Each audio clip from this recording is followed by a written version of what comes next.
Hey folks, Kilt-Man here, Kilt-Man at your services. How are you all? We're all doing very, very well. Now, Red Sonja, yes, flame-haired vixen of violence. Yeah, Robert E. Howard created Red Sonja. He created Conan, that big beefcake behind me there. And there's his sword, his Atlantean sword right there. I took it from him when he wasn't looking.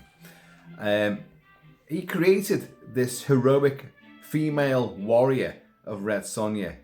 Only the Red Sonja that we know and love is not what Robert E. Howard created. He created a, I think, 9th or 10th century adventurous buccaneer who was against the Ottoman Empire. So, as opposed to the Hyborian Age, and Cimmeria of Conan the Barbarian, this was set in like a real life sort of thing, milieu, and I think it was in the story The Shadow of the Vulture when she first appeared. And then even Robert E. Howard recreated it later on in a more adventurous sort of pistol twirling style centuries later. So the Barbarian buxom chainmail-bikini-clad vixen that we know and love was not what he created. No, that version was down to Marvel, and Marvel had taken the rights to Conan the Barbarian and done the savage sword of Conan for a long time.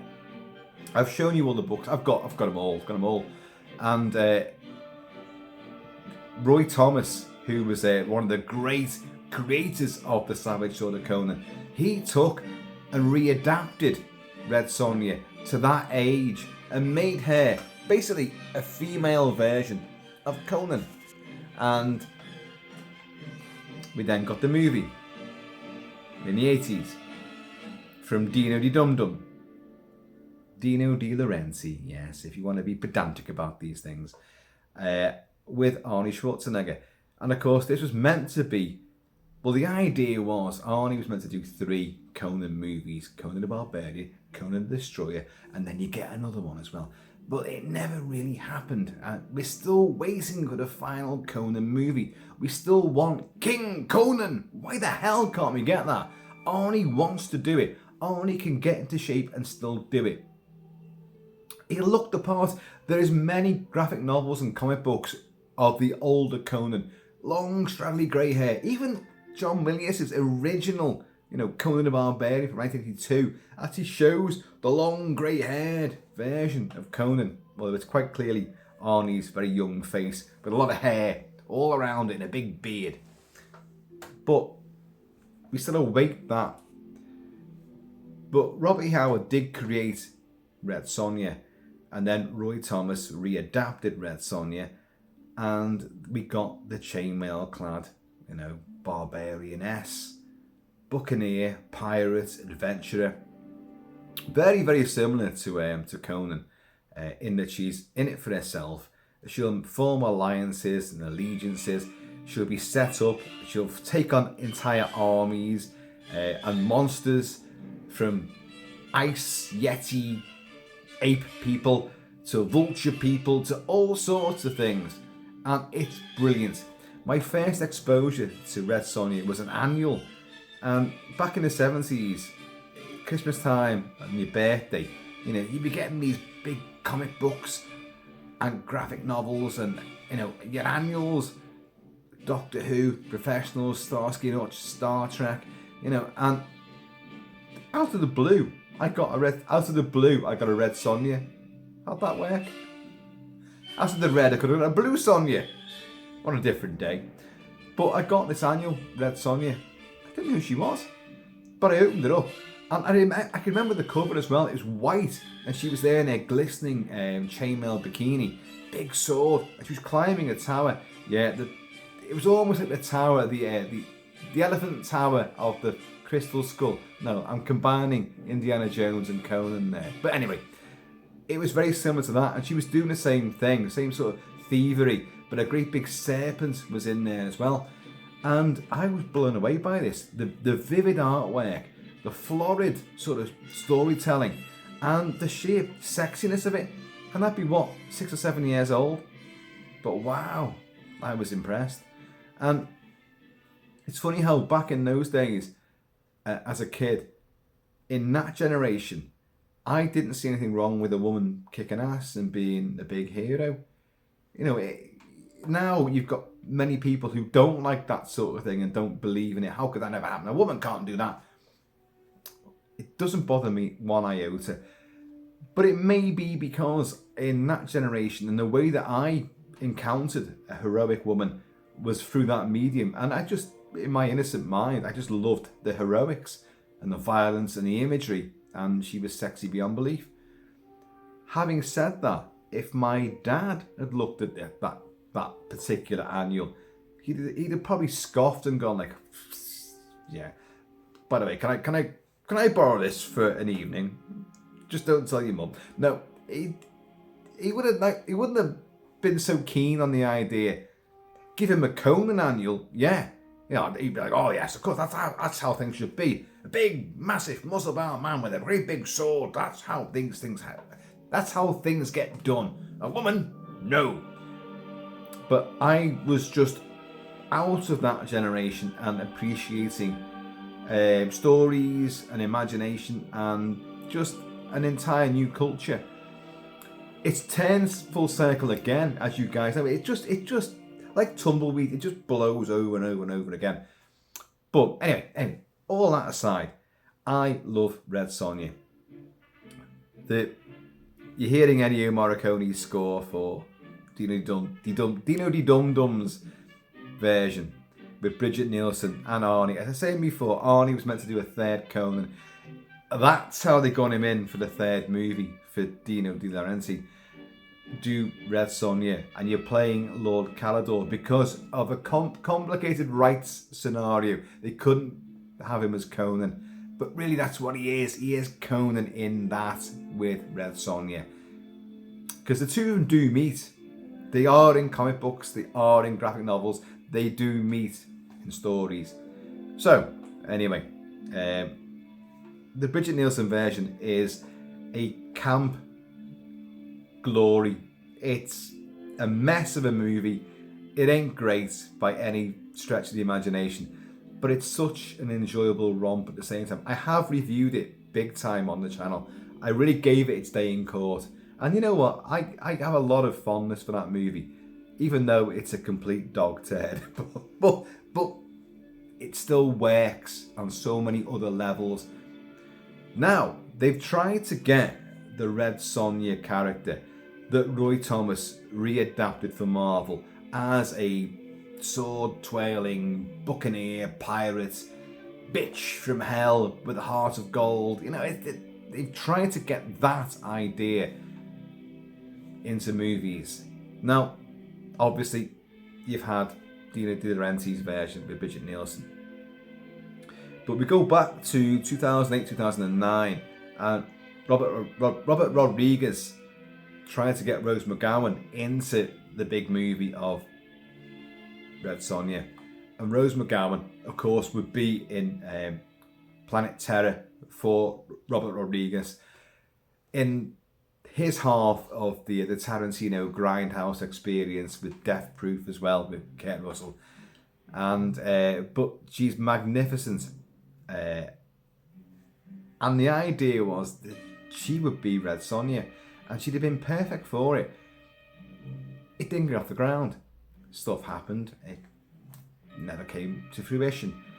But you would see Rose McGowan in the lamentable and yet still heart in the right place Conan reboot with Jason Momoa playing Conan the Barbarian.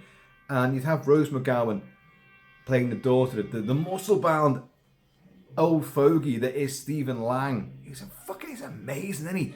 He's got to be in his 80s now. No, he's not. He's probably late 60s. But my God, when he gets built up, he's fucking huge.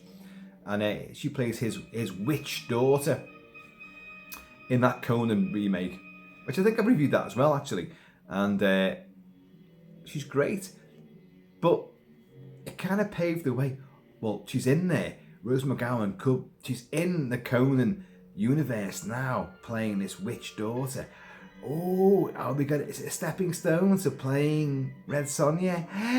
No, she never got that role. It never happened. Never will happen now, because what did Rose McGowan do? And quite rightly so. She outed Harvey Weinstein, Wankstein.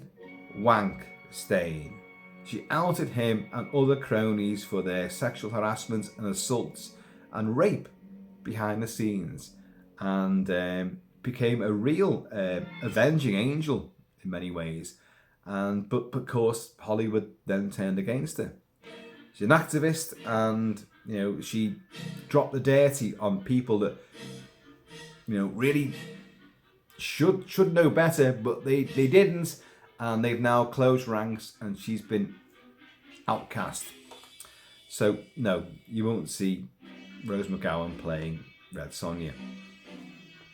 So now we move on a little bit, and then Bryan Singer gets the rights to Red Sonja. I think actually, to be honest, I think Rose McGowan was attached to that version as well. I think, could be wrong there. Might have been someone else, but I've got a feeling she was still involved in it at some point. But Bryan Singer then gets the rights to Red Sonja. And then Bryan Singer, X-Men, Superman Returns, Apt Pupil, Scandal hits him as well. What? He's been grooming and molesting young male actors. Apparently, the allegations are there, and Bryan Singer, you've not done anything since those days, have you now? So that version never happened either. And then other people would get the mantle, and we're gonna get Red Sonja. We're gonna make Red Sonja. Great.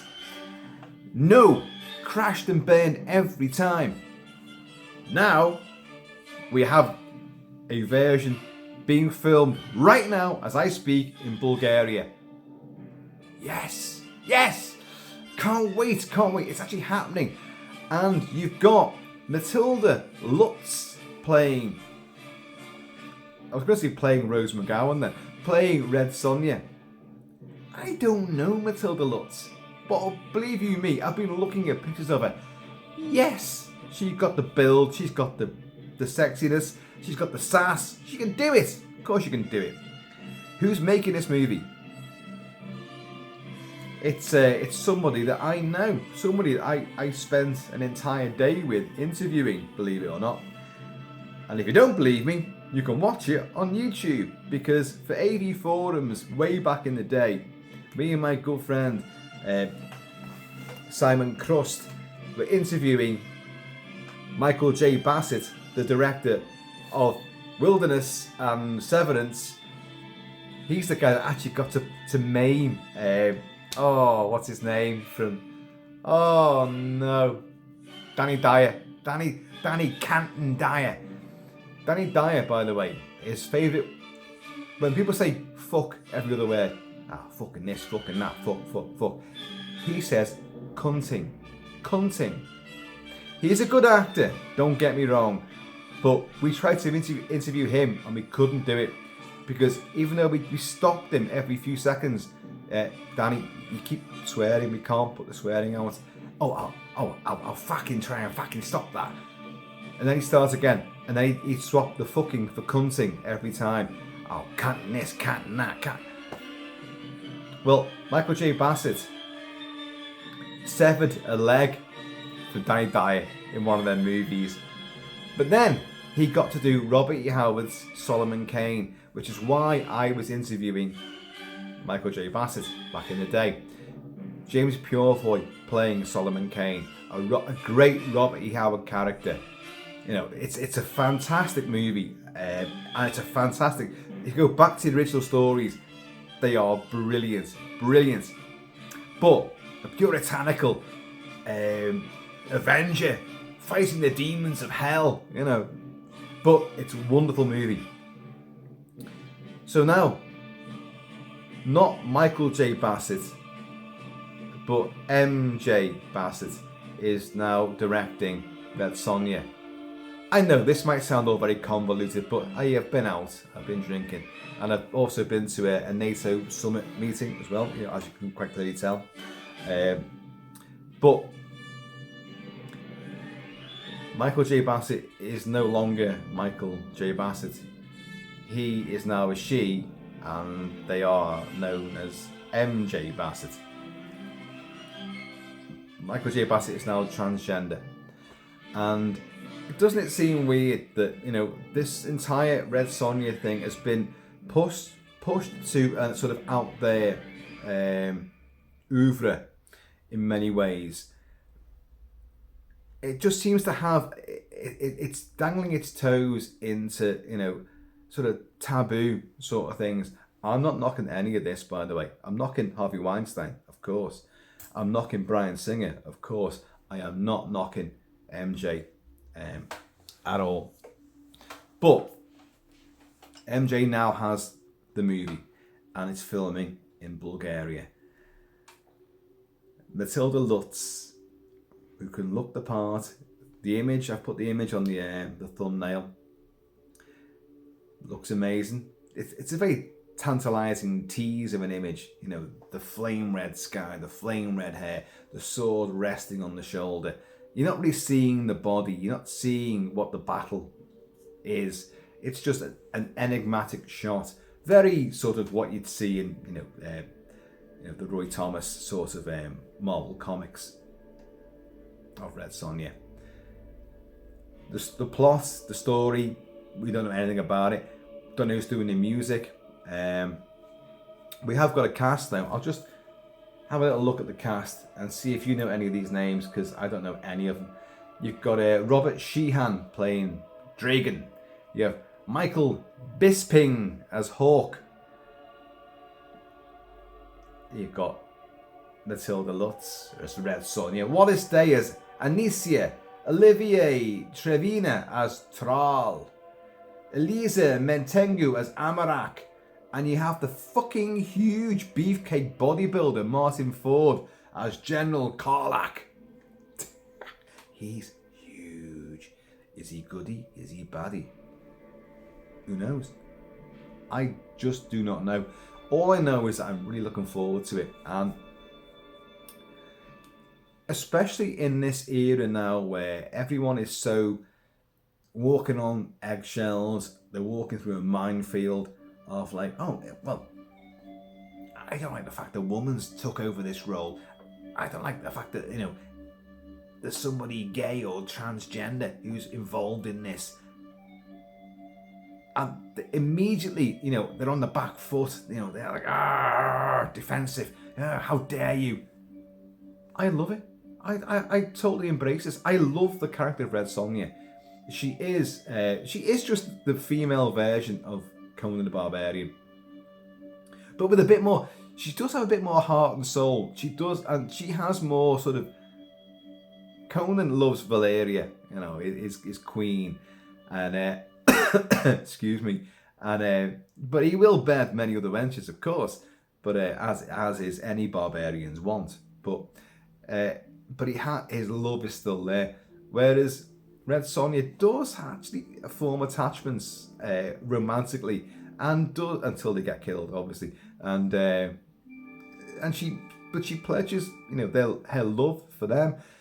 So there's more of there's a softening there to her character, but in battle she's a bitch and a half. God, she slices and dices, and there's no mercy, no quarter given.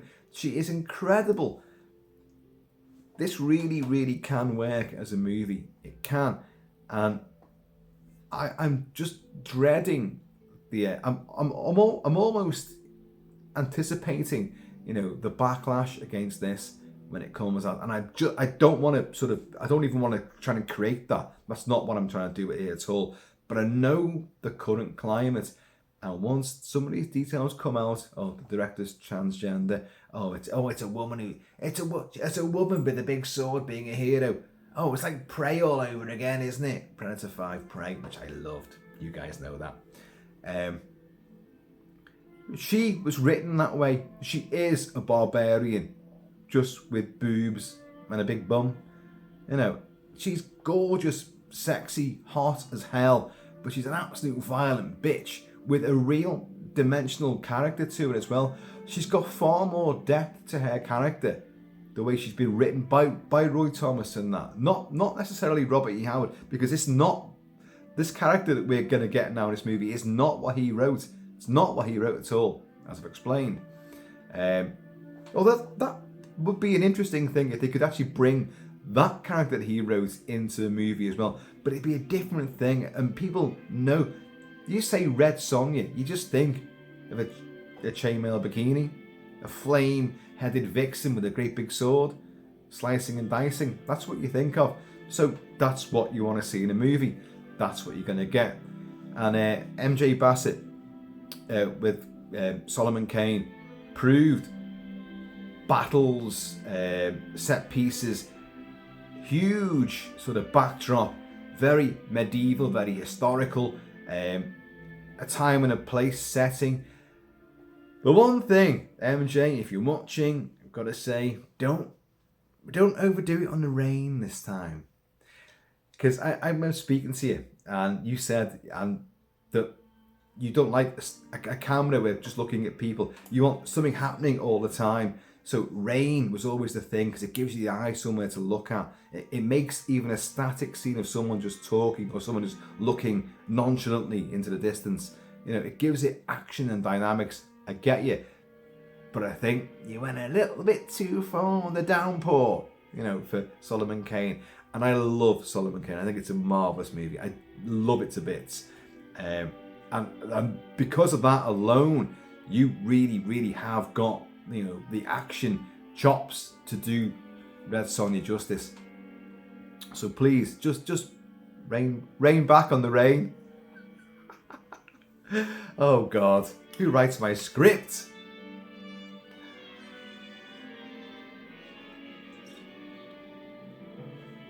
How did the score go suddenly very way whimsical there? But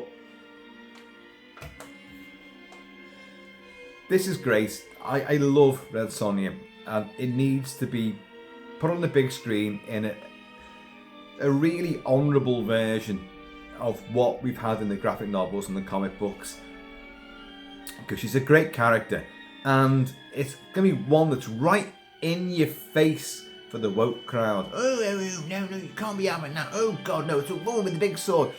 Yeah, and she was written that way way before you were even born. So shut the fuck up. Be great. So MJ, please bring the blood and guts. Bring it on. Bring the sword twirling and the chainmail bikini. Make it sexy. Make it really, really visceral. And bring a sense of humour to it as well. You had a very dark sense of humour, a very cynical, world-weary sense of humour, and sort of graveyard wit to Solomon Kane. And James Purefoy was magnificent. I wish you could have got him in for this movie as well, even for just a cameo, walk-on sort of thing, because he was great in Solomon Kane. But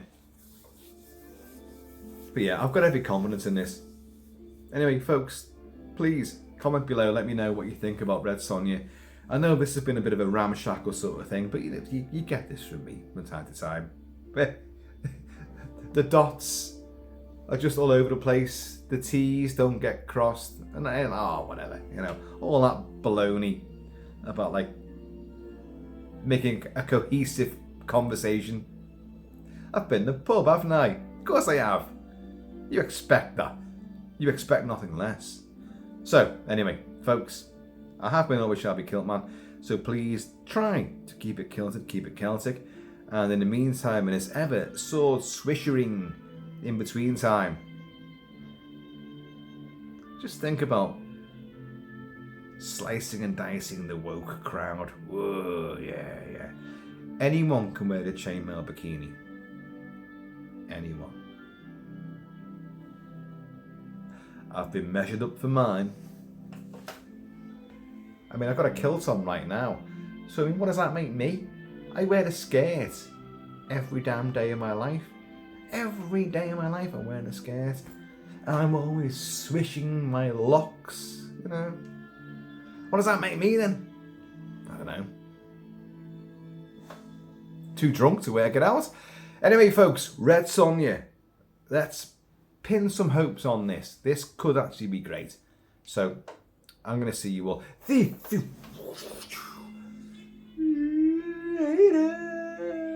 And MJ, who's doing the soundtrack? I know it's early days yet. It's all been filmed in Bulgaria. There's no name in the frame for the soundtrack, for the score. Oh, I'm dead intrigued by that.